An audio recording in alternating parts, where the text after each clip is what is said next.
अब viral videos के इस युग में हम आपको स्वामी विवेकानंद का ज्ञान देंगे।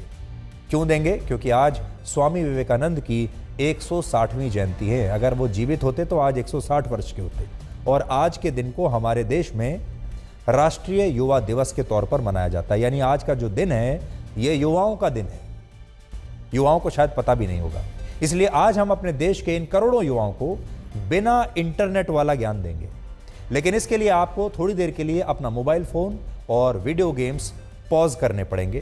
कानों से ईयरफोन हटाना होगा ताकि आप हमारी बात ध्यान से सुन सकें, क्योंकि ये बात आपको किसी न्यूज़ चैनल पर कोई बताएगा नहीं। और रात में 9 बजे प्राइम टाइम शो में स्वामी विवेकानंद के बारे में बात करने की हिम्मत हमारे अलावा कोई करेगा नहीं। स्वामी विवेकानंद का जन्म आज ही के दिन वर्ष 1863 में संयुक्त बंगाल के कलकत्ता में हुआ था।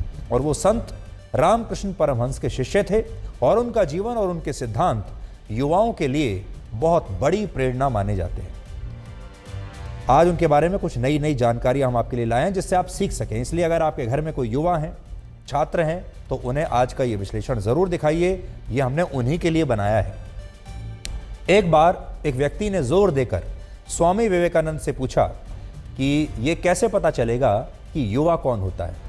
तो उस समय स्वामी विवेकानंद ने इस व्यक्ति को एक बहुत ही शानदार जवाब दिया जो आपको भी जानना चाहिए। तो आप टेस्ट कर लीजिए, ये आपकी भी परीक्षा है कि आप युवा हैं या नहीं। तो स्वामी विवेकानंद ने जो जवाब दिया उसे ध्यान से सुनिए। युवा कौन होता है? जो अनीति से लड़ता है, जो दुर्गुणों से दूर रहता है, दुर्गुणों से दूर रहता है, जो काल की चाल को बदल देता है, जिसमें जोश के साथ होश भी है, जिसमें राष्ट्र के लिए बलिदान की आस्था है, जो समस्याओं का समाधान निकालता है, जो प्रेरक इतिहास रचता है, जो बातों का बादशाह नहीं बल्कि जो करके दिखाता है, वही युवा है। अब आप देख लीजिए, अगर ये सारी बातें आप पर लागू होती हैं तो आप भी युवा हैं। और अगर ये चीज़ें आप पर लागू नहीं होती हैं तो माफ़ कीजिएगा, हो सकता है उम्र आपकी ज़रूर युवाओं वाली होगी लेकिन आप युवा नहीं हैं। जिन युवाओं में राष्ट्र के लिए बलिदान की आस्था नहीं है या जो प्रेरक इतिहास रचने के लिए प्रयास भी नहीं करते, ऐसे लोगों को स्वामी विवेकानंद युवा नहीं मानते थे। जिस दौर में स्वामी विवेकानंद अपने जीवन के शिखर पर थे, उस दौर में भारत अंग्रेजों का गुलाम था। और गुलाम भारत की युवा पीढ़ी को संबोधित करते हुए एक बार स्वामी विवेकानंद ने कहा था, उठो, जागो और तब तक नहीं रुको जब तक लक्ष्य प्राप्त ना हो जाए। तुम जो सोच रहे हो उसे अपनी जिंदगी का विचार बनाओ, उसके बारे में सोचो, उसके लिए सपने देखो, उस विचार के साथ जियो। तुम्हारे दिमाग में, तुम्हारी मांसपेशियों में, तुम्हारी नसों में और तुम्हारे शरीर के हर हिस्से में वो विचार भरा होना चाहिए। यही सफलता का सूत्र है। ये वो विचार हैं जिसने गुलामी के समय भारत के बहुत सारे युवाओं को नींद से जगा दिया था।